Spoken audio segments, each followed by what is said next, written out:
안녕하세요, 여러분. 한 주 잘 보내셨나요? 이제 날씨도 제법 더워지고 바깥에 꽃가루가 많이 날렸는데 얼마 전 또 비가 와가지고 또 꽃가루가 싹 씻겨 나가고 나니 공기도 맑아진 것 같고 하네요. 아무튼 저 학생 여러분 저 연락 받으셨는가 모르겠는데 코로나로 인하여 어, 이제 좀 잠잠해지려고 하는데 또 저쪽도 저 수도권 지방에서 또 어떤 이제 일련의 사건들이 일어나서 좀 약간 좀 시끄러워지고 있습니다. 뭐 그래서 뭐 학교 입장에서도 좀 학생들의 안전이 우선이다 보니까 이렇게 비대면 강의가 이렇게 계속 연장될 것 같습니다. 그리고 어, 참고로 어, 아직 결정된 사항은 아니지만 우리가 그 종강이 7월 달이잖아요. 7월 초잖아요. 그때 이제 뭐 가능하면 여러분들과 좀 대면 수업이 가능하면 이렇게 한번 해볼까 지금 이렇게 계획 중인 상태로 지금 있습니다. 어쨌든 지금 현재 상황은 결정된 사항은 없고요. 일단 현재와 동일하게 이렇게 비대면 수업이 이렇게 계속 진행이 될 것 같습니다. 그래서 여러분들이 좀 답답하고 조금 힘든 부분도 있겠지만 우리가 안전이 최우선이니까 여러분들에게 이렇게 양해를 부탁드리겠습니다. 자, 그러면 우리 그 지난 시간에 했었던 얘기 뭐 했는지 잠깐 보고요.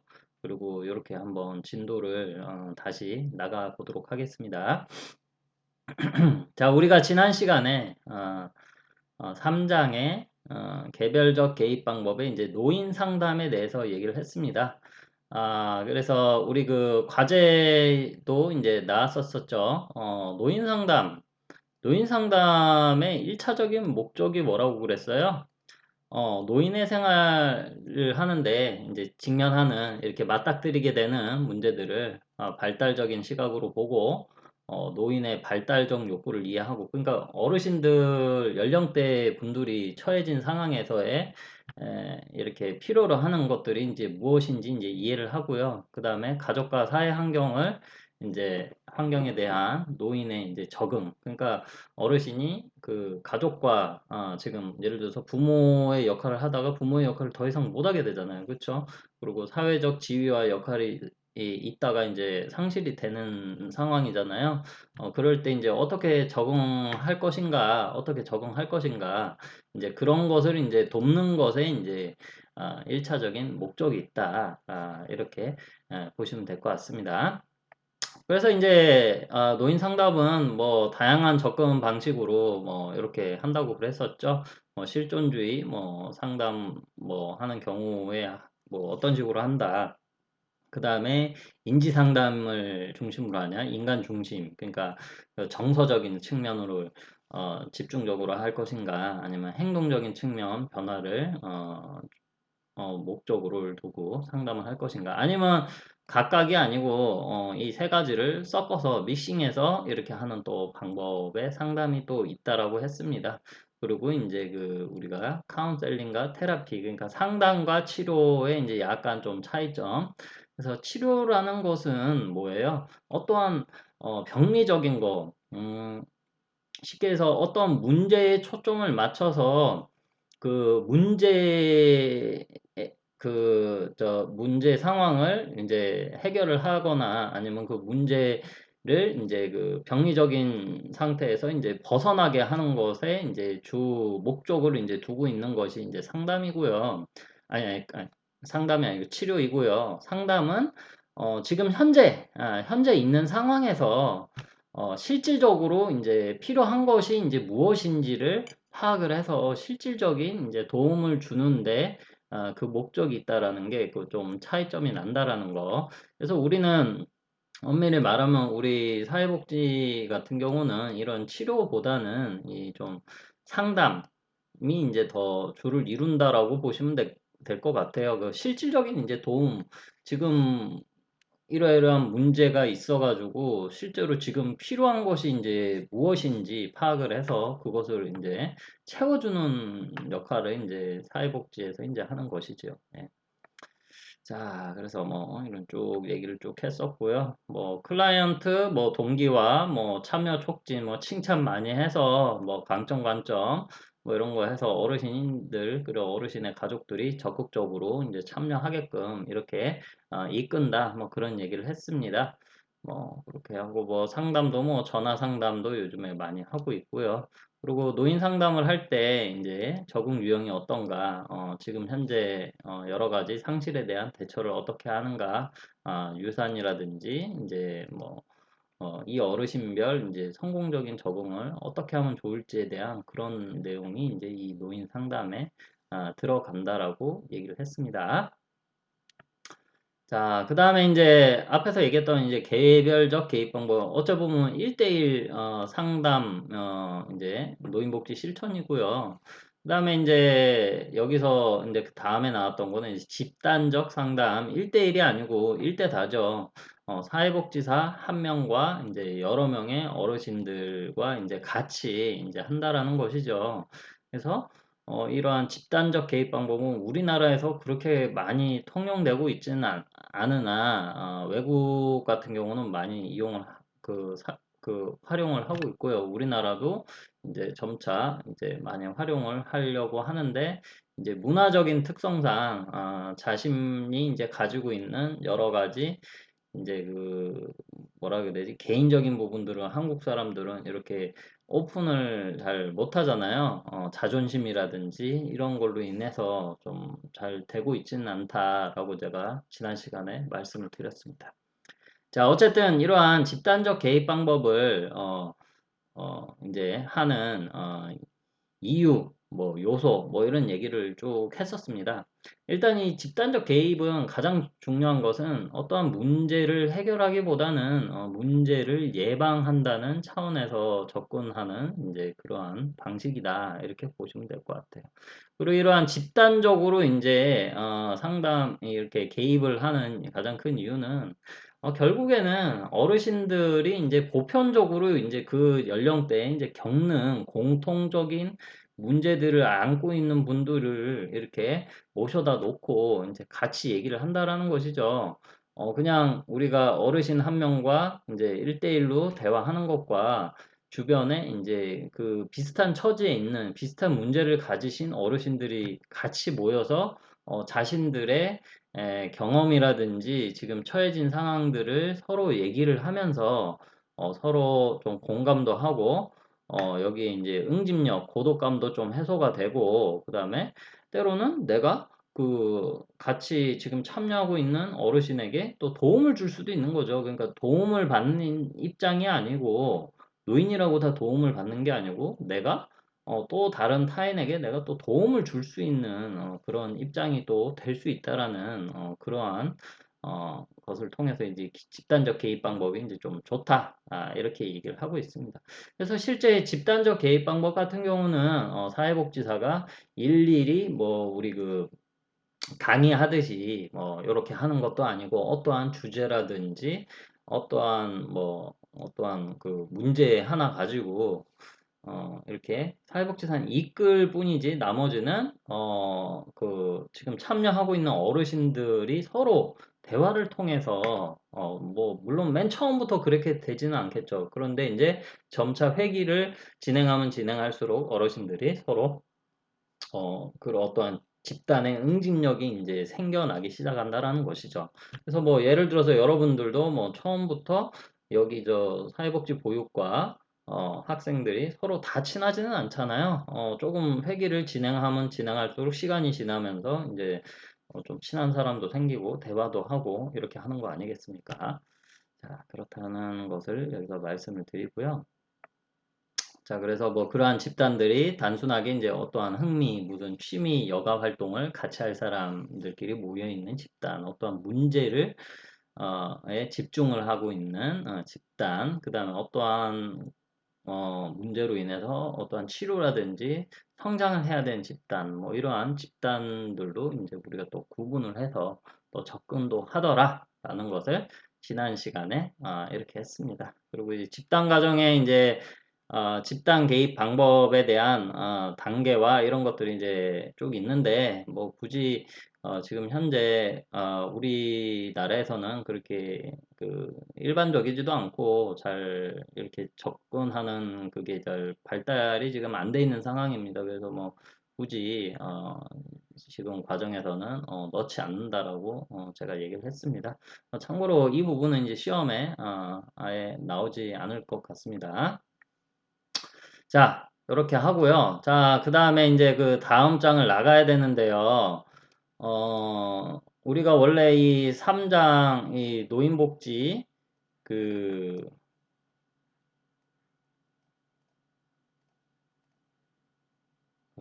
자, 노인복지 이제 실천, 노인복지 실천을 했고요. 그 다음에 이제 4장에, 노인, 사례관리, 사례 관리를 이제 나가야 되는데, 제가 이제 앞부분이 이제 좀 중요한 것들이 이제 많다 보니까 너무, 진도가, 조금 이 3장 노인복지 실천에서 좀 시간이 너무 오래 걸린 것 같아요. 그래서 뭐 중요한 거니까 이제 좀 그렇게 했었던 것 같고요. 근데 이제 이 4장부터 해가지고 뒤까지 이제 다 진도를 나가야 되는데, 지금 좀 중요한 것들이 굉장히 많습니다. 그래서 일단은 이 사장의 사례 관리는 일단은 스킵을 하도록 하겠습니다. 스킵을 하고 그 뒷부분에 나오는 것들 중요한 것들 먼저 하고요.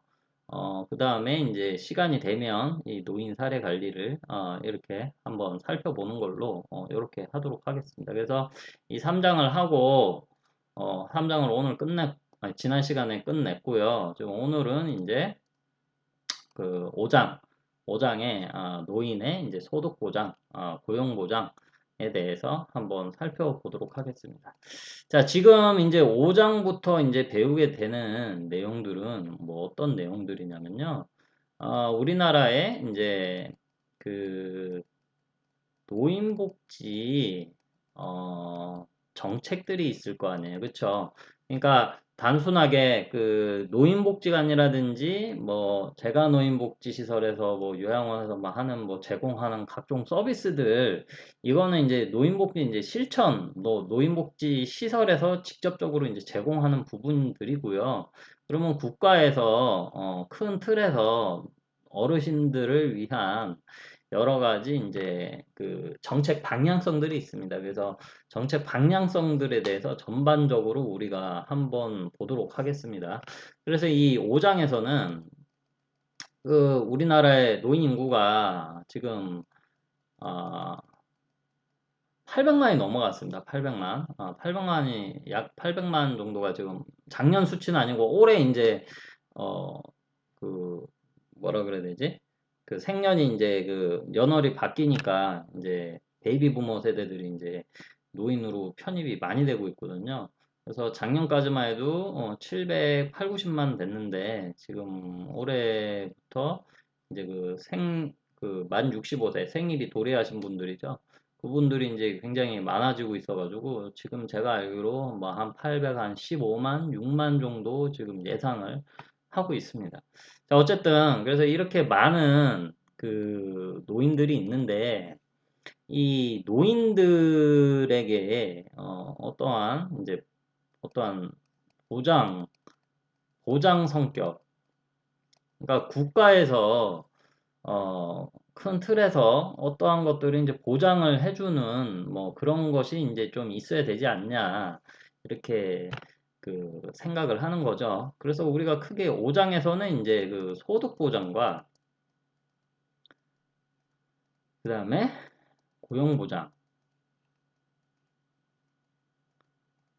소득 보장과 고용 보장 그리고 이제 6장에서 이 다음 6장에서는 이제 의료 보장 의료 보장까지 어째 보면은 어르신들이 이제 우리 대한민국에 사시면서 진짜 필요한 부분들이죠.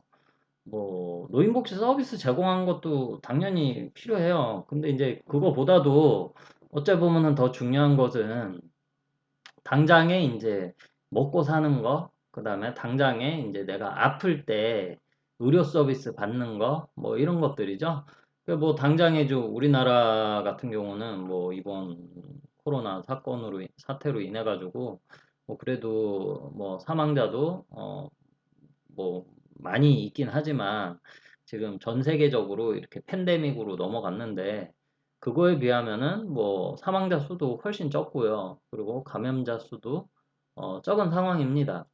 이제 우리나라 의료 보장이 굉장히 잘 돼 있는 나라 중에 하나예요. 그래서 우리나라는 그 노인들이 이제 많이 코로나로 인해서 사망하신 분들이 어, 미국이나 뭐 유럽 국가들에 비해서 훨씬 적습니다. 그렇죠? 이제 우리나라에 이제 의료 보장이 이제 잘 돼 있기 때문에 그런 것이죠. 이제 뭐 그런 것들은 6장에서 얘기를 할 거고요.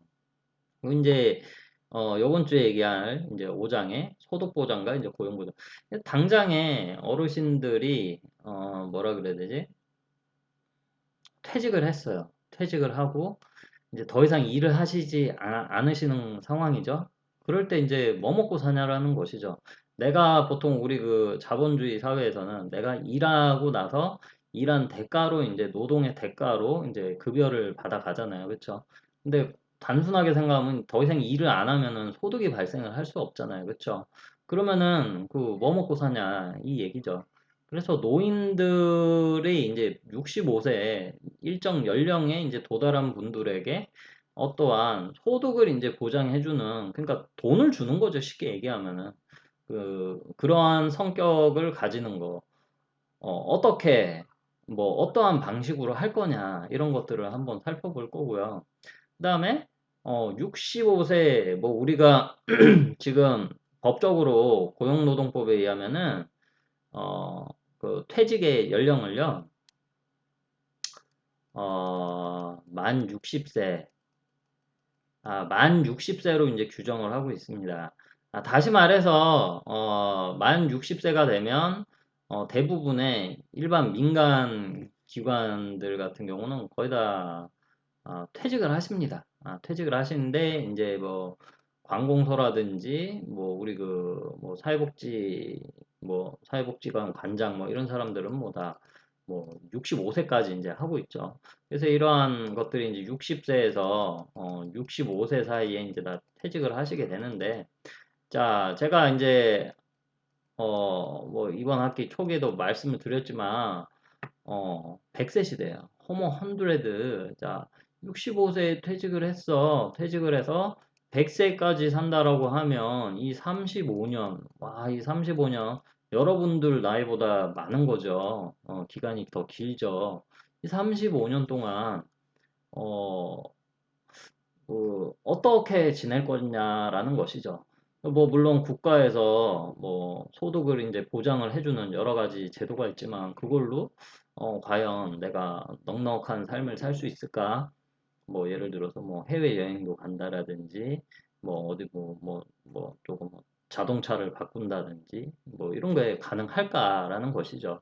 그래서 이제 이 65세가 넘어도 이제 퇴직 이후에도 60세든 65세든 이제 퇴직 이후에도 뭔가 이들이 노년기에 접어든 사람들도 계속 일할 수 있는 어떠한 환경이 제공이 돼야 된다. 실제로 여러분들이 주변에 보셔도 65세가 되셨는데 65세처럼 보이지 않는 분들이 상당히 많을 겁니다. 실제. 여러분들 한번 주변에 한번 보세요. 뭐, 우리 뭐, TV에 나오는 뭐, 연예인은 뭐, 당연히 뭐, 이렇게 관리를 하니까, 뭐, 그렇지만요. 그 주변에 여러분들 뭐, 할머니, 할아버지들 중에 65세 넘으셨던 분들이 있는지 한번 살펴보세요. 나는 할머니, 할아버지라고 생각을 하지 않았는데, 이미 그분들은 65세가 넘어 있는 분들이 상당히 많습니다. 자, 다시 말해서 요즘에 노인들은 그러니까 65세가 넘었다고 해서 노인이라고 부르기도 참 애매하다라는 것이죠. 더 건강하고 얼마든지 계속 더 일을 할 수 있다라는 것이지. 그래서 어, 퇴직 이후에도 뭔가 계속 하려고 하는 사람들에게는 어떠한 고용을 이제 보장을 해주는 여러 가지 정책들을 통해서 이 기업들, 민간 기관들이 노인들도 이렇게 좀 채용을 해서 일할 수 있는 이런 것들을 해야 되고 실제 또 우리나라에서 국가에서 운영하는 이제 뒤에 나오겠지만 노인 일자리 사업이 또 별도로 있습니다. 노인 사회활동 지원 사업, 신중년 뭐 지원 사업 뭐 다양하게 있습니다. 그런 형태로 이제 지속적으로 이제 일을 할 수 있게 기회를 준다라는 것이죠. 자, 그래서 일을 할 수 있게 기회를 주면 이 사람들이 뭐예요? 어, 일을 해서 돈을 벌게 되죠. 그쵸? 돈을 벌면, 돈을 벌면 또 세금을 낼 거 아니에요. 그러면은 국가 입장에서는 좋은 거죠. 이제 더 이상 이제, 소득이 없으니까, 우리가 이렇게 보살펴 줘야 되는 사람들인데 계속 일을 하니까 오히려 나이가 들어서도 계속 세금을 내고 있다라는 것이죠. 그리고 더불어 내가 이렇게 국가에서 이렇게 보장해 주는 것도 예를 들어서 60세, 65세에 해줘야 됐는데 70세, 75세에 이제 해줘도 된다라는 이제 상황이 이제 올 수 있다라는 것이죠. 그래서 국가적인 측면에서도 뭐 고용 보장도 해주는 게 전혀 해댈 게 없다라는 것이죠. 자, 거기에 대해서 이제 여기서 이제 이렇게 한번 쭉 내용을 한번 살펴보도록 하겠습니다. 자, 그래서 뭐 소득보장, 고용보장 할 거고요. 소득보장에 대해서 이제 얘기를 먼저 할 건데요. 크게 이 소득이라는 것을 직접적인 것과 이제 간접적인 거 이 두 가지로 우리가 한번 살펴볼 수가 있습니다. 직접적인 소득 보장이라는 것은 뭐예요? 예, 뭐겠어요? 직접적으로. 그냥 피부로 와닿는 것이죠. 말 그대로 돈을 주는 거예요. 돈을 주는 거예요. 어르신, 뭐 예를 들어서 김신국이라는 노인의 통장에 매달 30만 원씩 입금을 해준다라는 것이죠. 피부에 와닿는 거예요. 직접적인 거. 자, 그러면 간접적인 거는 뭐예요? 돈을 주진 않습니다. 돈으로 주진 않는데 예를 들어서 노인 휴대폰 요금 할인 제도라든지 아니면은 노인이 있는 가구는 이제 그 전기 요금이나 뭐 이런 요금들을 좀 할인해 준다든지 뭐 아니면은 각종 이제 그 세금 할인 혜택들 있잖아요. 뭐 그런 거죠. 원래는 2만 원 나갈 거 만 원만 내게 해주면 뭐예요? 결국에는 만 원이 이제 세이브가 되잖아요. 그러면은 그게 간접적으로나마 그 사람에게 그 노인에게 소득을 만 원을 이제 보장을 해주는 꼴이잖아요. 그렇죠? 그리고 예를 들어서 65세가 넘으면 그 경로 우대증이 나와서 지하철이 이제 공짜가 됩니다. 그렇죠? 그럼 지하철 타고 하는데 뭐 지금 뭐 1,400원인가 그 뭐 저 정확하게 모르겠는데 그 지하철 요금을 매일 뭐 왕복을 한다라고 하면은 뭐 한 3,000원, 4,000원이 드는데 그 돈이 이제 세이브가 된다라는 것이죠. 공짜로 타고 다니니까 그렇죠? 뭐 그 외에도 뭐 항공요금 뭐 여객선 배 그다음에 뭐 기차, 뭐 KTX 뭐 이런 거 있잖아요. 그런 것들이 이제 다 할인이 돼서 노인들이 이제 지출하는 이러한 금액을 줄여준다라는 것이죠. 자, 그렇게 해서 이제 소득 보장 방식을 이렇게 직접적으로 해주는 것과 이렇게 간접적으로 이제 보장해주는 그러한 방식으로 이제 우리가 또 접근을 해서 한번 살펴보려고 합니다. 자, 그리고 이러한 소득 보장을 해주는 이러한 이유는 이제 안전망을 이제 구축을 하겠다라는 것이죠. 그래서 나이가 들게 되면 여러 가지 이제 사회적 위험으로 인해서 뭐예요? 여기 이제 중요한 단어가 나오죠. 이제 극심한 이제 빈곤. 이제 뒤에서 이것도 다뤄야 되는데 우리나라는 상대적인 노인 빈곤율이 굉장히 높습니다. OECD 국가의 뭐한 3배, 4배 정도가 돼요. 한 3배 정도 더 높은 것 같아요. 그래서 노인이 되면서 완전히 그 빈곤층으로 떨어지는 노인 비율이 상당히 높다라는 것이죠. 자, 그러한 것을 우리 국가에서 국가적인 차원에서 요렇게 좀 보장을 해줘야 되지 않을까 얘기를 하는 거고 그리고 그 보장을 뭐 윤택하게 해줄 수는 없습니다. 왜냐면 우리나라에는 노인만 있는 건 아니잖아요. 그렇죠? 자, 그래서 그래도 최저 생활 수준은 우리가 유지할 수 있도록 매달, 매월 뭐 이렇게 정기적으로 이제 소득을 이제 지원을 해주는 그러한 것이 이제 제공이 돼야 되지 않냐라고 해서 국가에서 이 소득 보장을 해준다라는 것입니다. 자, 그래서 이제 그 우리나라에서 매 4년마다 이렇게 노인 실태 조사를 하는 게 있습니다. 노인 실태 조사를 이제 하게 되는데 지금 여기 있는 자료들은 이제 좀 업데이트가 안 된 부분들도 있고 된 부분들도 있는데 어, 참고로 여기서 나오는 이러한 데이터 같은 경우는 여러분들이 전혀 외우실 필요는 없고요. 아, 그, 그 금액이 올라간다, 줄어든다, 이러한 그 성향, 이러한 경향을 이제 보는 것이지, 여러분들이 그 숫자를 유심히 보고 외우실 필요는 전혀 없다라는 거 먼저 말씀드리고 이렇게 진행을 하도록 하겠습니다.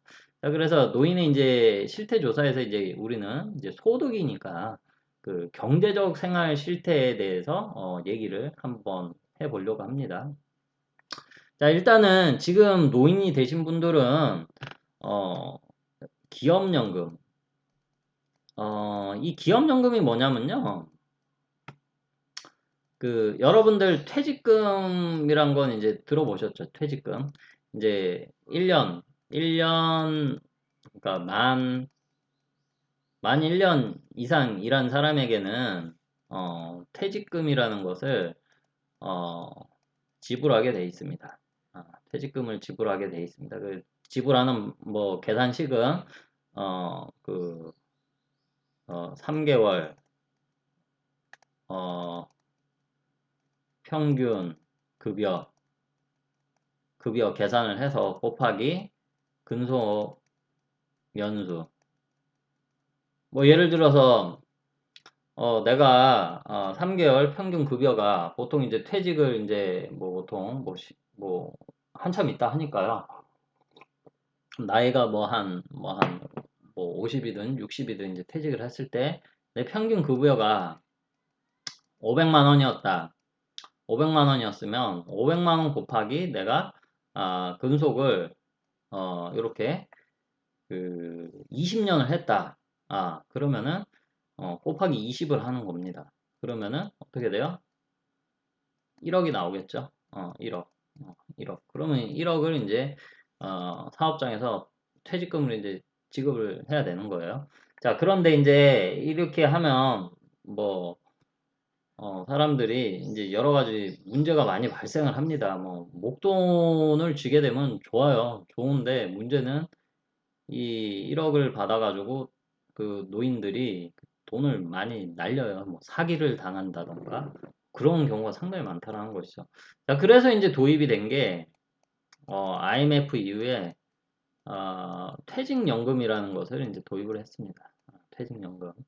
자, 이거 목돈으로 지불을 해주니까 이게 뭐 한순간에 뭐 날려버리는 거야. 뭐 사기꾼들이 와가지고 뭐 해버리고 무슨 사업을 다시 하는데 뭐 슝 날려버리고 이거 날려버리고 나니까 뭐예요? 돈이 아무것도 없으니까 뭐예요? 뭐 자살하고 막 뭐 사회적으로 굉장히 시끄러웠죠. 자, 그래서 지금은 이제 퇴직금 이제 하지 말고 퇴직연금으로 가자 이렇게 얘기를 하고 있습니다. 그래서 나중에 이제 퇴직 이후에 노인이 돼서 퇴직 이후에 참고로 퇴직연금은 55세 이후부터 받을 수 있어요. 퇴직을 일찍 하신 분들도 계시니까.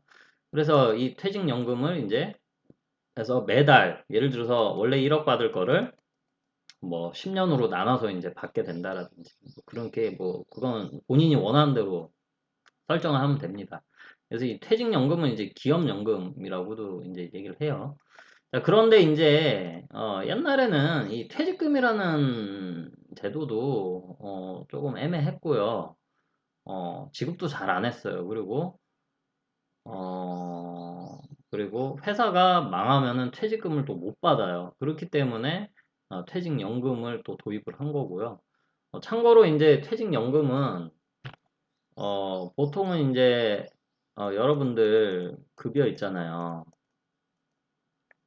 여러분들 급여가 이제 뭐 얼마가 될지 모르겠는데 그거를 12로 나눕니다. 12를 나눠서 예를 들어서 뭐 계산하기 쉽게 여러분들 급여가 120만 원이라고 칠게요. 120만 원이면, 120만 원 좀 심했나? 240만 원이라고 칠게요. 240만 원이면 여러분들 사업주가 뭐 예를 들어서 뭐 사회복지시설 관장이다. 관장님이 뭐 실제로는 그 사무원이 하겠죠. 그래서 240만 나누기 12를 하면 20만 원이 나오잖아요. 20만 원을 월 적립을 합니다. 적립을 어디다가 해요? 예전에 퇴직금 시절에는 이제 퇴직금 계좌에다가 적립을 했어요. 근데 이제 문제는 그 회사 계좌에다가 적립을 하면 그 회사가 망하면 그 퇴직금도 날라가요. 돈을 받을 수가 없어요. 자, 그런데 이제 퇴직연금 같은 경우는 이, 이 20만 원 월 적립을요, 퇴직연금 계좌가 별도로 있습니다. 퇴직연금 계좌가 별도로 있어요. 거기에다가 이제 적립을 하는 거예요. 그래서 이거는 개인별 퇴직연금 계좌가 따로 있어요. 그럼 거기다가 이제 적립을 하기 때문에 회사가 망해도 내 명의에 이 적립금이 월 적립금이 이제 적립이 돼 있었기 때문에 상관없어요. 회사가 망해도 내 거 퇴직연금은 이제 아무런 문제가 없습니다. 그냥 그 계좌 가지고 딴데 회사 가서 다시 취직하면 거기다 또 다시 적립을 하면 돼요. 굉장히 이제 어찌 보면은 근로자를 위한 제도다 뭐 이렇게 보시면 될 것 같아요. 자, 그런데 지금 노인들은 이게 없어요. 없어요. 지금 어르신들이 이제 퇴직연금 받으시는 분들이 거의 없다고 보시면 되고요. 그리고 대부분 이렇게 이런 퇴직연금도 없고 그다음에 오늘 국민연금에 대해서도 또 자세하게 다룰 건데요. 국민연금에 이제 가입돼 있으신 분들도 어, 뭐 일단 국민연금 자체가 1988년에 시작이 됐습니다. 1988년에 시작이 됐고 1988년에는 모든 근로자들이 또 가입을 할 수 없었어요. 그러다 보니까 국민연금 못 받는 노인도 상당히 많아요. 그러다 보니까 여기서 얘기하는 공적 이전 소득이라는 것은 이러한 국민연금, 뭐 공무원연금, 뭐 군인연금, 뭐 이렇게 국가에서 운영하는 뭐 여러 가지 연금 제도들을 얘기하는 거예요. 그다음 아니면 뭐 기초연금 제도, 뒤에서 이것도 또 다를 거예요. 자, 그래서 이러한 공적으로 이제 소득을 보장해주는 거를 이제 받으시는 분들이 생각보다 많지가 않다라는 거예요. 자, 그러면은 노인들이 어떻게 지금 우리나라는 많이 살고 있냐? 많은 수의 노인들은 사적 이전 소득에 의존을 한다. 이 사적인 건 뭐야? 개인적으로. 그러니까 노인이 되었을 때 개인이 그냥 쌓아왔던 재산, 음? 그리고 뭐 생활비 같은 경우는 뭐 예를 들어서 노년에 건물 하나 있으면은 건물에서 월세 들어온 거 가지고 이제 내가 삶을 산다든지 아니면은 뭐 자녀로부터 내가 뭐예요? 용돈을 받아가지고 삶을 산다든지 뭐 이런 것들을 이제 얘기하는 거예요. 뭐 그게 이제 사적 이전 소득이라는 것이죠. 근데 이제 이러한 공적인 소득보다 사적 이전 소득에 이제 의존하는 경향이 짙더라. 그래서 실제 이게 뭐 2014년 자료이긴 한데 실제로 보시면 노인이 돼서도 보면은 계속 일하는 이 근로소득이잖아요. 계속 일해서 돈 벌어서 소득을 이렇게 그러니까 돈을 버는 분들이 제일 많고요. 그 다음에 많은 것이 이제 공적 이전 소득, 그 다음에 이제 사적 이전 소득 이렇게 보시면 될 것 같은데 2008년도 보면 이 사적 이전 소득으로 이렇게 삶을 사시는 분들이 거의 뭐 한 절반 가까이 됐다. 45%면 거의 절반이잖아요. 2008년도 해봐야 뭐 거의 한 10년 전이죠. 10년 전에 이랬어요. 그런데 이제 요즘에 이제 뒤에서 얘기할 거지만 기초연금 제도가 나와서 이 국민연금을 제대로 받지 못하시는 분들도 이 기초연금을 이제 다 타실 수 있게 지금 법을 개정을 해놨죠. 그리고 가족들이 더 이상 모시지 않고 막 이런 어르신들, 뭐 가족, 그런 분들, 기초생활소급자로 만들어드려서, 기초생활비 이제 또 받으실 수 있게 또 제도를 또 손질을 했고요. 부양 의무자 기준을 좀 낮춰줬죠, 우리나라에서. 자, 이러한, 뭐 어쨌든, 이렇게 이제 그 공적 이전 소득에만 의존을 우리나라는 지금 하지 못하고 있다는 거지. 이 전체를 100으로 했을 때 국가에서 운영하는 이제 이전 소득은 뭐 22%밖에 되지 않는다. 대부분 그 외에는 사적 이전 소득이나 실제 사업 소득이나 근로 소득 등을 통해서 돈을 벌어서 삶을 산다라는 거예요. 여러분들 이렇게 생각하시면 돼요. 그 어르신들 길 가다 보면 파지 좋으시잖아요. 파지를 왜 주울까? 뭐 물론 어르신들이 계속 그거라도 안 하면 뭐 지루하기 때문에 뭐 그래서 그런 분들도 계시지만 생활을 해야 되기 때문에 이제 그렇게 하신 분들도 상당히 많다라는 거죠. 그렇게 하루 종일 폐지 주어봐야 뭐 1, 2만 원 되나? 얼마 되지가 않습니다. 한 달 다 해봐야 뭐 20만 원, 뭐 그 정도. 굉장히 힘든 삶을 살고 계시고요. 그래서 이러한 그 경제 생활 여건이 굉장히 우리나라는 노인들이 굉장히 열악합니다. 왜냐면 돈을 버는 노인들이 아, 뭐 이렇게 37%뭐 이 정도밖에 뭐 사업소득 하고 있는 뭐 이런 어르신들도 계시지만 그, 그 절반밖에 되지 않고 나머지는 다 빈곤하다라는 것이죠. 근데 이것은 우리가 노인들한테 어, 노후 보장을 자기가 준비를 안 했으니까 노인들 문제 아니냐 이렇게 얘기하기보다는 국가에서 이러한 노인 숫자가 이렇게 많아지는 것에 대해서 충분한 대비를 하지 못해가지고 이런 공적연금제도 이 국민연금이 1988년에 도입했어요. 이 시작된 지 이제 뭐 30년 정도, 30년 조금 넘었죠. 얼마 되지가 않았다는 것이죠. 자, 그래서 이런 것이 이제 미흡했기 때문에 결국엔 국가에서 잘못을 했다 이렇게 보시면 됩니다. 개개인 노인들에게 문제가 있다 이렇게 봐서는 좀 곤란하다라고 이제 얘기를 하고 있는 것입니다. 자, 그러면 잠깐 쉬었다가 이어서 하도록 하겠습니다.